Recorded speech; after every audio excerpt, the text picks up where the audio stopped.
மின்துறைக்கு சொந்தமான தலைமை அலுவலகத்தில் மின்சாரத்துறை தலைமை அலுவலகத்தில் இருக்கக்கூடிய முக்கிய தரவுகள் இருக்கக்கூடிய ஹார்ட் டிஸ்க் கிட்டத்தட்ட காலையில் சொல்லும்போது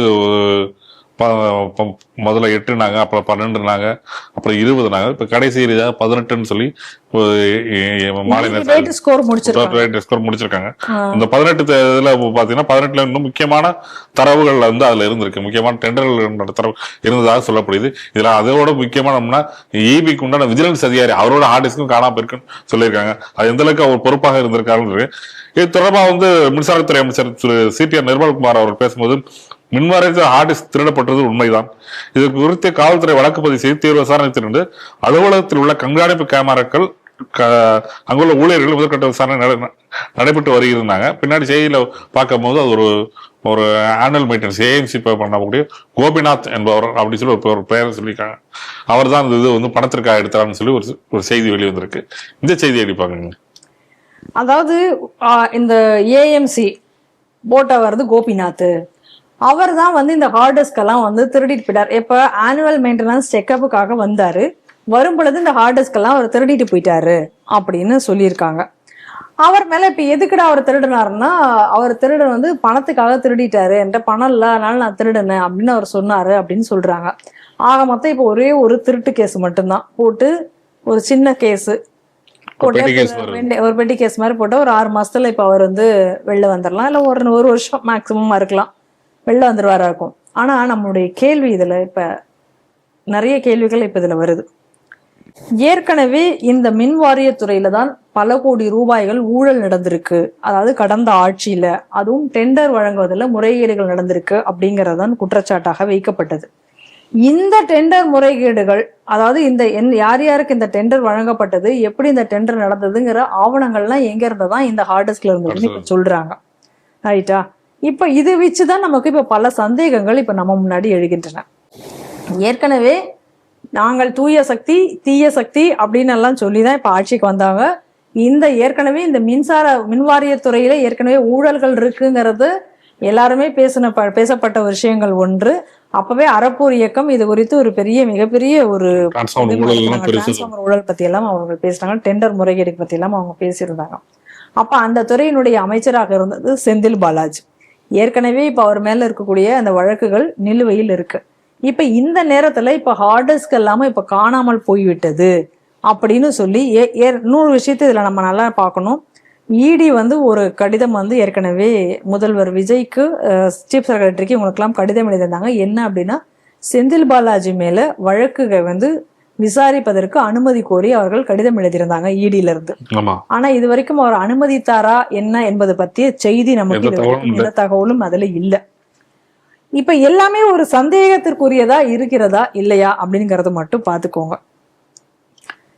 ஏன்னா இப்போ ஒரு வந்தாங்களாம், அப்ப அந்த டேட்டா ஒருத்தர் ஏஎம்சி வர்றாரு, அவர் வந்து சர்வீஸ் பண்றாரு. இப்ப நம்ம ஆபீஸ் எடுத்துப்போங்க, இது வந்து ஹைலி சென்சிட்டிவான ஒரு கவர்மெண்ட் ஆபீஸ், தலைமை செயலர், அதாவது இந்த துறையினுடைய ஹெட் குவார்டர்ஸ். அப்ப எல்லா டேட்டாவும் சேமித்து வச்சிருக்கக்கூடிய ஒரு இடம். இப்ப நம்ம ஆபீஸ்லயே இப்போ ஒருத்தர் வராருன்னு வச்சுக்கலாம், ஒரு ஹார்ட்வேர் இன்ஜினியர் வராங்க, நம்ம கம்ப்யூட்டரை ஒரு ஏஎம்சி பண்ண கொடுத்துருக்கோம் அப்படின்னா நம்ம என்ன பண்ணுவோம், சிஸ்டத்தை அவர்கிட்ட கொடுத்துட்டு இந்தாங்க மெயின்டெனன்ஸ் எல்லாம் பார்த்து எல்லாம் கரெக்ட் பண்ணி வைங்க, நான் வந்துடுறேன் அப்படின்னு சொல்லிட்டு எங்கேயாச்சும் போவோமா? அவங்க என்ன பண்றாங்க, கூடவே இருந்து நம்ம என்ன மெயின்டெனன்ஸ் நமக்கு தேவை என்னெல்லாம் சொல்லி எல்லாம் கரெக்ட் பண்ணிட்டாரா எல்லாம் பார்த்து கடைசியா நம்ம கையெழுத்து எல்லாம் போட்டு கொடுத்து, ஏஎம்சி பண்றவங்க கடைசியா நம்மள்ட்ட கையெழுத்து வாங்குவாங்கல்ல, வெரிஃபிகேஷன் எல்லாம் ஓகே ஆயிடுச்சுன்னு கையெழுத்து வாங்குவாங்கல்ல, வாங்கினதுக்கு அப்புறம் தான் அவர் அந்த இடத்த விட்டு கிளம்ப போறாரு. அப்படி அவர் கிளம்பும் பொழுது எப்படி இந்த ஹார்ட் டிஸ்க் அவர் எடுத்துட்டு போனார், மொதல் கேள்வி. அப்ப இது எல்லாத்தையும் பாக்குறதுக்குன்னு ஒரு ஆபீசர் அங்க இருந்திருப்பாருல்ல, இந்த ஹார்ட் டிஸ்க் இதெல்லாம் மெயின்டெனன்ஸ் பண்ண அந்த ரூம், டேட்டா ரூம் மெயின்டெனன்ஸுக்குன்னு ஒருத்தர் இருப்பாரா இருக்க மாட்டாரா? அப்ப அந்த ஆபீசர் என்ன பண்ணிட்டு இருந்தார், இவர் எடுத்துட்டு போகும்போது எப்படி வேடிக்கை பார்த்துட்டு இருந்தாரா? இல்ல நீங்க சொல்லும் போது ஒரு வித்தியாசமான சிந்தனை, இதுல போறதெல்லாம் பிரச்சனை இல்லை, அதுல விஜிலன்ஸ் ஆபீசரோட ஹார்ட் டிஸ்க் போயிருக்குன்னு சொல்லி ஒரு செய்தி வந்திருக்கு. அப்பதான் அந்த விஜிலன்ஸ் ஆபீசர் கம்ப்யூட்டர் ஆன் பண்ணாரா ஆன் பண்ணலையான்றது அதுவும் தெரியல. சரி, எப்படி வந்து இந்த ஹார்ட் டிஸ்க் எல்லாம் இந்த இடத்துலதான் வைக்கப்பட்டிருக்குன்னு அவருக்கு எப்படி கரெக்டா தெரிஞ்சு அந்த ஒரு ஹார்ட் டிஸ்க் மட்டும் எடுத்துட்டு போனாங்க. சரி, மொத்தம் காலையில இருந்து ஏதோ ஒரு கணக்கெடுப்பு மாதிரி சொல்லிட்டு இருக்காங்க, ஒரு ஸ்டாட்டிஸ்டிக்ஸ் மாதிரி, காலைல 15, 18, 20 இல்ல 18 அப்படின்னு மொத்தம் எத்தனை ஹார்ட் டிஸ்க் இருந்ததுன்றது கணக்கு இருக்காதா? இப்ப நம்ம ஆபீஸ், இப்ப நம்ம ஆபீஸ்ல எத்தனை ஹார்ட் டிஸ்க் இருக்கு, 1 2 3 அப்படின்னு 9 ஹார்ட் டிஸ்க்னா நம்ம கணக்கு வச்சிருக்கோம். ஒரு ஹார்ட் டிஸ்க்லயும் என்னென்ன டேட்டாஸ் இருக்குங்கிறத வச்சிருக்கோம். நம்ம ஒரு சின்ன ஒரு நிறுவனம், அங்கேயே நம்ம இப்படி வச்சிருக்கோம். அப்ப இதுக்கெல்லாம் ஒரு கவர்மெண்ட் இதுல இந்த மாதிரி எந்த ஆவணமும் இல்லாம அப்படியே எத்தனை ஹார்ட் டிஸ்க்னு கூட தெரியாம இருக்குமா? இது நம்மளுடைய அடுத்த கேள்வி. ரைட்.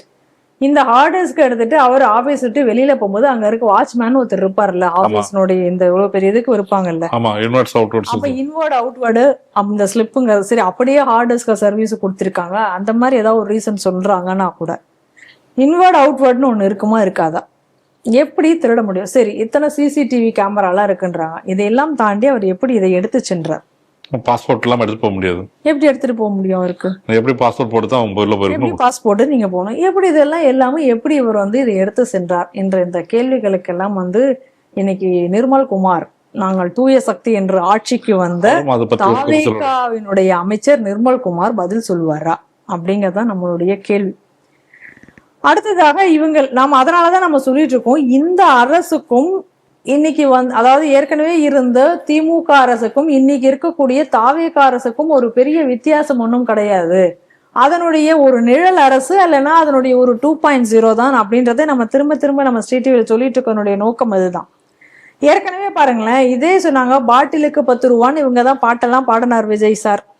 கரூர்ல தான் வேற விஜய் சார் பாட்டெல்லாம் பாடினாரு. அப்புறம் அங்கெல்லாம் பாட்டெல்லாம் அவர் பாடிட்டு இப்ப என்னடான்னா, ஆமா 10 ரூபா வாங்குறது என்னமோ ஒரு 20 ரூபா வேற வாங்கினாங்க.